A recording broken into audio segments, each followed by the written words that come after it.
Alam niyo ba kung bakit tinawag eggplant ang eggplant talong? A. Ito ay dahil madalas itong gawin tossang talong. O B. Ito ay dati talagang tinawag na mad apple o orange apple ng mga English speakers. Dahil sa kasama ito, sa Solanaceae family o nightshade family. Dahil noon pinaghihinalaan ng mga tao na ito ay nakadalason o nagdudulot ng mga sakit gaya ng leprosy, fever o insanity.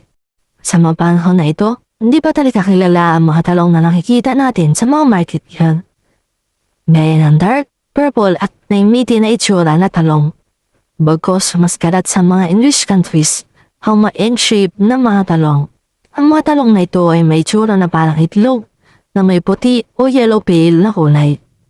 Dahil dito, sa tuwing nakikita ito sa mga puno, ay parang mga itlog na ito ng manok unggus na nakabitin sa mga bush. Dito nakilala ang pangalan itong eggplant. At sa mga panahon na rin ito, pinatunayan ni John Parkinson, isang English herbalist, na hindi ito nakalalason dahil sa marami na kumakain ito na hindi naman nagdudulot o masama sa kanila. Kung kilala ng marami sa mga English countries, ang pangalang eggplant, sa ibang mga bansa naman ay iba rin ang tawag dito. Kagaya ng sa British countries, kilala ito bilang aubergine at marinjal naman sa India at South Africa.